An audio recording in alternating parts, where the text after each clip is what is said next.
안녕하세요, 필사직생입니다. 새해부터 앞타바이오에 좋은 소식이 들렸죠?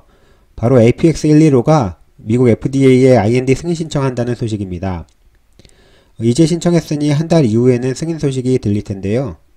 오늘 시간에는 APX115의 코비드-19 치료제의 가능성에 대해서 레독스 바이올러지 저널에 실린 코비드-19에서 녹스2의 활성화 연구 결과를 바탕으로 영상을 준비해봤습니다. 영상을 시작하기 전에 다시 한번 말씀드리면 본 영상은 일개 개미의 판단과 생각일 뿐이지 절대 정답이 아닙니다. 정부 공유 차원에서의 영상임을 말씀드리고요. 지금부터 영상을 시작하도록 하겠습니다.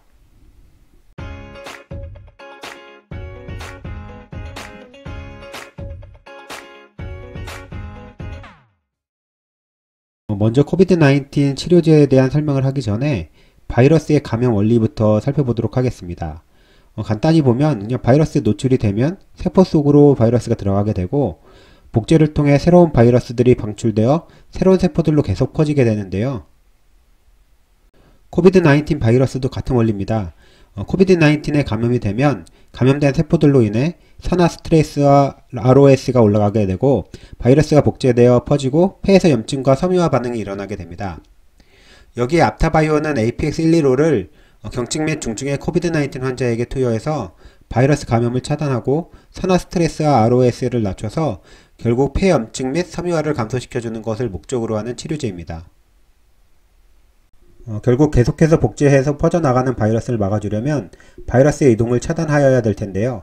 앞타바이오는 APX115로 코비드-19 치료제로서의 가능성을 확인하려고 합니다. APX115가 어떻게 작용하는지 살펴보면 APX115는 잘 알려져 있듯 앞타바이오의 대표적인 플랫폼인 녹스 저해제를 이용해서 바이러스 복제를 활성화시키는 녹스2를 이제 저해하게 되는데요. 이를 통해서 엔도솜을 통한 바이러스의 이동을 차단하게 돼서 세포 감염을 막는 데 목적을 두고 있습니다. 바이러스는 인체 내 수용체 단백질인 ACE2를 통해 세포 내로 침투하게 되는데 특히 코로나19의 경우 ACE2 수용체와 강하게 결합하는 단백질 도기를 가지고 있습니다. 그렇기 때문에 다른 바이러스보다 감염력이 높다고 알려져 있는데요. 바이러스는 세포 내에서 물질 이동 작용을 하는 엔도솜을 통해 이동하게 되고 세포핵을 통해 RNA를 복제해서 바이러스를 체내 전파를 합니다. APX115는 녹스2를 저해해서 이러한 이동을 막으면서 동시에 폐렴 및 폐섬유화에 관여하는 녹스4도 이제 저해하게 되고 이로 인해서 이제 폐렴 및 폐섬유화의 증상 치료에도 가능성을 보이고 있습니다. 2020년 9월에 레독스 바이올러지 저널에 코비드-19에서 녹스2 활성화에 대한 연구 결과가 나왔는데요. 주요 내용을 보면 SNOX2DP라는 지표는 녹스2 액티베이션의 마커로서 사용되는데 코비드-19 환자에게 더 높았고 중증에서 더 높게 나왔다고 합니다. 이 얘기는 코로나19 환자는 일반인 대비 녹스2 활성화 수치가 유의미하게 높게 나타났고 특히 중증 환자의 경우에는 더 높은 녹스2 수치를 보인 것으로 확인되었다는 결과가 나왔는데요. 이 논문은 APX115로 코비드-19 치료에 대한 가능성에 대한 어떤 근거가 생기게 되는 데 의미가 있다고 볼 수가 있겠고 그리고 특히 이 논문에서 관심있게 지켜볼 만한 부분은 녹스2는 ROS 생성을 통해 동맥 기능 장애를 유발한다고 나와 있고 로지스틱 회귀 분석에 따르면 SNOX2는 스럼버틱 이벤트, 즉 혈전성 이벤트를 예측하기도 한다고 합니다. 결국 이 논문이 말하고 싶은 바는 녹스2 활성화에 의한 산화 스트레스는 코비드-19 환자의 심각한 질병 및 혈전 발생과 관련이 있다는 것을 밝히고 있습니다. 각 캐릭터별로 연구 결과를 살펴보면 COPD를 가지고 있는 호흡기 환자와 관상동맥 질환 환자에게서 코비드-19이 유의미한 차이를 보였는데요. 이러한 만성질환을 가진 환자들이 코비드-19의 고위험군이라는 다른 연구 결과와 일맥상통하는 부분으로 보여지고요. SNOX2DP 지표 역시 앞서 말한 대로 코비드-19 환자에게서 더 유의미한 그런 차이를 보였습니다. 이 그래프들을 보면 A, B, C 모두 Y축은 SNOX2DP로 즉 녹스2 활성화 지표입니다. A는 일반인과 코비드-19 사이의 상관관계를 보면 P값이 0.001로 유의미한 차이를 보였고 B는 ICS 코비드 환자, 즉 중증 코비드 환자와 경증 코비드 환자를 비교했을 때도 유의미하게 녹스2 활성화 지표가 차이가 났습니다. 마지막 C를 보면 혈전 이벤트가 없는 환자와 혈전 이벤트가 있는 환자를 비교해 봤을 때도 P값이 0.044로 유의미한 차이를 보였다는 것을 알 수 있었습니다.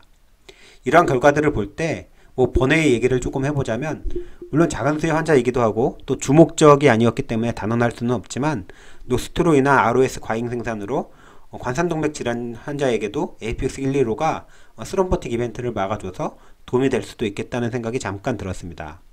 현재 당뇨병성 신증 치료제로 개발되고 있지만 앞으로도 파이프라인 확장성은 참 크다고 생각이 되는 부분이라고 생각이 됩니다.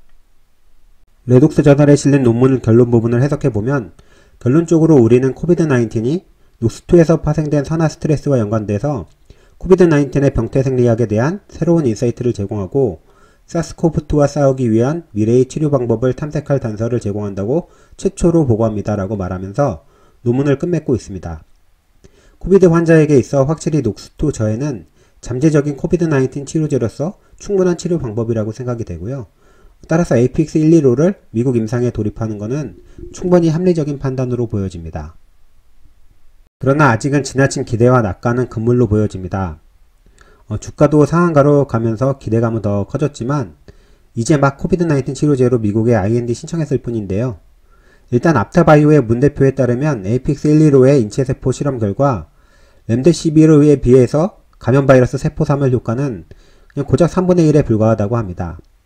그리고 이미 릴리 등에서 개발한 항체 치료제들도 효과가 미미하고 또 승인되었어도 사용이 저조한 상황입니다. 심지어 경증에서는 치료제를 안 써도 무방하다는 얘기도 나오고 있는 부분이기도 하고요. 그러나 물론 이렇게 부정적으로만 볼 것은 아닙니다. 단지 너무 큰 기대는 금물이라는 얘기인데요. 렘데시비르에 비해서 바이러스 세포 사멸은 약하지만 부작용 면에 있어서는 렘데시비르가 굉장히 심한 편이기 때문에 코비드 치료를 하느라 간이 망가지게 되는 것은 좀 위험한 거죠. 그런데 APX115의 경우 유럽 일상 결과 안전성 및 부작용 이슈에서는 자유로운 편이라는 장점이 있습니다. 그리고 부작용이 적다면 경증 및 중증에서 사용이 되기가 쉽다는 뜻이기도 한데요. 그리고 치료제가 바이러스 세포 사멸만 이제 중요한 게 아니라 바이러스 침투를 차단하는 것도 중요한데 APX115는 녹스2를 저해해서 세포 내 바이러스 침투를 차단하게 해주고 녹스4를 저해해서 폐렴 및 폐섬유화에도 치료 효과가 있는 치료제여서 경쟁력 자체는 충분히 있다고 생각이 됩니다. 그리고 이건 제 개인적인 생각이지만 CAD 등 고위험 코비드 환자군에 있어서 추가적으로 스럼버틱 이벤트를 줄일 가능성도 있다고 생각이 되는데요. 물론 이것들은 전부 다 임상에 성공하고 나서야 생각할 일이기도 합니다. 오늘 준비한 내용은 여기까지입니다.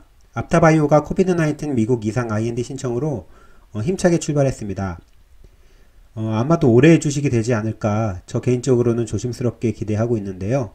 앞으로도 좋은 모습 계속 보여주길 기대하면서 마무리하도록 하겠습니다. 감사합니다.